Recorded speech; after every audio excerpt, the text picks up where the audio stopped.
ખેડૂતને અમથો જગતનો તાત નથી કહેવાતો. આજે એવા જ એક પ્રગતિશીલ ખેડૂતની વાત કરવી છે. ગુજરાતના ખેડૂતોએ કૃષિ અને વિજ્ઞાનને જોડીને અશક્યને પણ શક્ય કરી બતાવ્યું છે.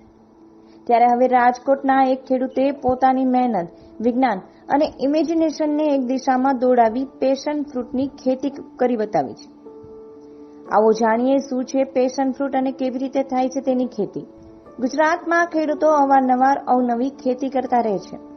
ત્યારે આજે પેશન ફ્રૂટ ઉર્ફે કૃષ્ણફળની સફળ ખેતી કરનાર રાજકોટના જયંતિભાઈ ગજેરા 75 વર્ષની ઉંમરે પણ યુવાનને શરમાવે એવી સ્ફૂર્તિ સાથે અવનવા પ્રયોગો કરીને સફળતા મેળવતા રહે છે. પહેલા ડ્રેગન ફ્રૂટ અને હવે પેશન ફ્રૂટની સફળ ખેતી કરીને જયંતિભાઈએ ખેડૂતોને એક નવો જ રાહ ચીંધ્યો છે. આવો તેમની પાસેથી સાંભળીએ કે પેશન ફ્રૂટની ખેતી કેવી રીતે સફળ બનાવી.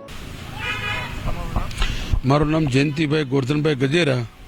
મારું મૂળ વતન ગીરમાં, સુરવા ગીર, તાલાળા તાલુકો, સોમનાથ જિલ્લો.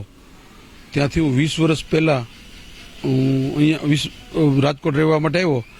અહીંયા ફેક્ટરી છે અને મને ખેતીનો પહેલેથી શોખ, એટલે મેં ભરૂડી જમીન થોડી 3 એકર લીધી હતી. એવા ગાળામાં હું થાઈલેન્ડ ફરવા ગયા મેં, તો ત્યાં મને જ્યુસ પીવામાં પીધું, મને મજા આવી ગઈ જ્યુસમાં. મેં પૂછ્યું શેનું જ્યુસ છે, એટલે મને કે આ પેશન ફ્રૂટનું. તો પેશન ફ્રૂટ ક્યાં મળે એની તપાસ કરતા ત્યાંથી મને ન મળ્યું, પણ અહીંયા આફ્રિકામાં હોય છે, એટલે મારા સંબંધી દ્વારા મેં ત્યાંથી બીજ મંગાવ્યા અને મેં અહીં વાવેતર કર્યું.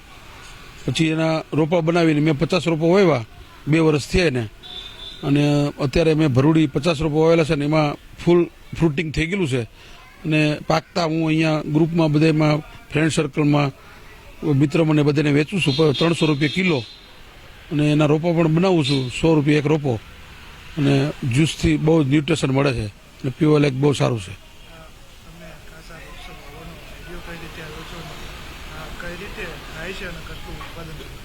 ઉત્પાદન તો આનું અનેક ગણું છે.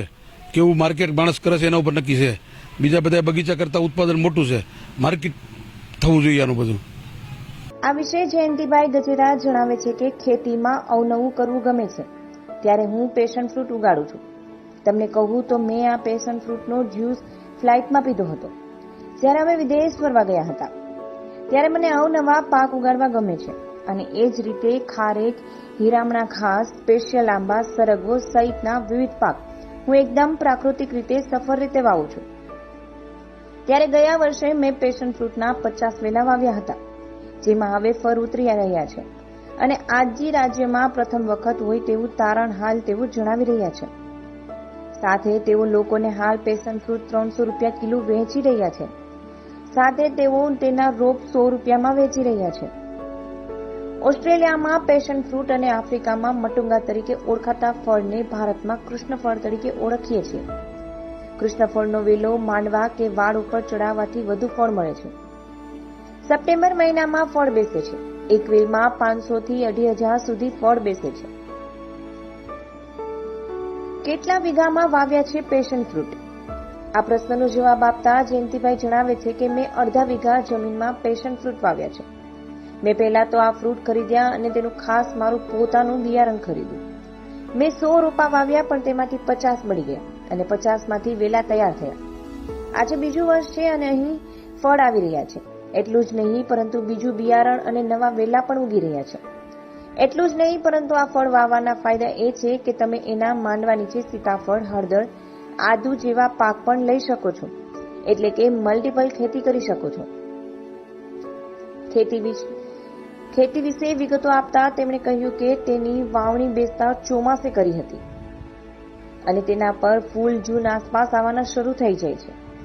પેશન ફ્રૂટને હવામાનની વાત કરું તો 15 થી 30 ડિગ્રી તાપમાનમાં આઈડિયલ છે, પણ મેં તો 10 થી 45 ડિગ્રી સુધી તાપમાનમાં પણ પૂરી માવજતથી આ વેલા સાચવ્યા છે. ખાતર પાણીની વાત કરું તો વર્મિક પોસ્ટ ખાતરનો વપરાશ કર્યો છે. સંપૂર્ણ પ્રાકૃતિક રીતે જે ખેતી કરી મેં પેસ્ટ કંટ્રોલ કે રાસાયણિક ખાતરનો વપરાશ નથી કર્યો. પિયત બાબતે પણ અઠવાડિયે એક વખત પાણી આપવાથી છોડ હરેલા ભરેલા રહે છે.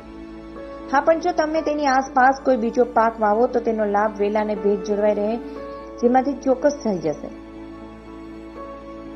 ખર્ચ અને મળતર કેવું છે?